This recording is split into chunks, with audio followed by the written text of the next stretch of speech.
ইংল্যান্ডের বিপক্ষে ম্যাচ আজকে এবং প্রথম ম্যাচটা বাংলাদেশ জিতেছে, স্কটল্যান্ডকে হারিয়েছে, ইউনাইটেড কিংডমেরই আরেকটা দেশকে বাংলাদেশ হারিয়েছে, এবারে ইংল্যান্ডকে ফেস করতে হচ্ছে।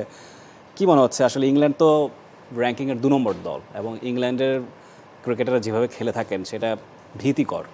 অনেক ওয়েল ব্যালেন্সড একটা টিম, হয়তো বা শিরোপার অন্যতম দাবিদারও, যদিও শারজায় খেলা, এটা অনেকটা স্পিন ফ্রেন্ডলি এবং বাংলাদেশের স্পিনার যারা আছেন রাবেয়া, নাহিদা, ফাহিমা, তারা তো এই জায়গায় অ্যাটলিস্ট কিছুটা অ্যাডভান্টেজ ইংল্যান্ডের চেয়ে বেশি পাবেন নিশ্চয়ই।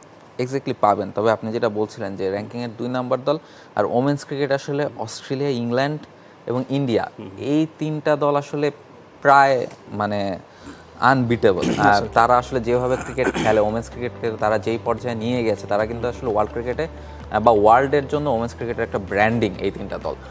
ফলে এই 3টা দলের সাথে যখন আপনি মাঠে নামবেন তখন আসলে খুব চ্যালেঞ্জিং অবশ্যই। তবে এই যে ছবিগুলো আমরা দেখতে পাচ্ছি যে এই যে টিমের যে অবস্থাটা, বাংলাদেশ টিম একটা দারুণ অবস্থায় আছে, কারণ স্কটল্যান্ডের সাথে তারা অনেক দিন পর 10 বছর পর টি-20 ওয়ার্ল্ড কাপে ম্যাচ জিতেছে।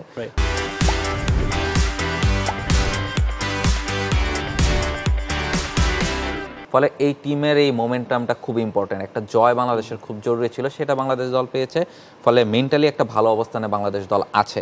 এবার আপনি যেটা বলছিলেন যে উইকেটে অ্যাডভান্টেজ পাবে কিনা, সেই জায়গাটাতে নাহিদা, ফাহিমা এবং রাবেয়া, এই 3জনকে আসলে এই ম্যাচটাতে সবচেয়ে বড় রোল প্লে করতে হবে, কারণ তারা 3জন যেই মানের স্পিন বোলিং করেন, এটা ওয়ার্ল্ডের one of the best spin attack. এবং আপনি যখন শারজাতে খেলছেন তখন আপনার জন্য কাজটা আরও সহজ হয়ে যায়, কারণ আপনি স্পিন অ্যাটাকে আপনাদের নিজেরা যেই ধরনের কন্ডিশনে, মিরপুরে কিংবা চিটাগাঙে যেই ধরনের কন্ডিশনে খেলে অভ্যস্ত, ঠিক সেই ধরনের কন্ডিশনেই আপনি খেলার সুযোগ পাচ্ছেন।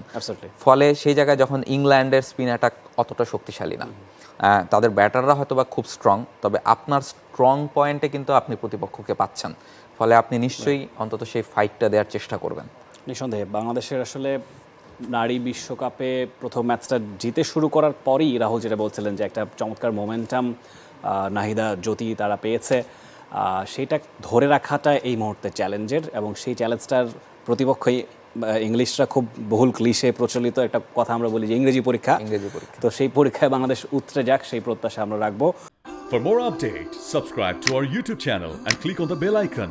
Follow us on Facebook and Instagram. Download T-Sports app to enjoy exciting games and highlights. Visit tsports.com.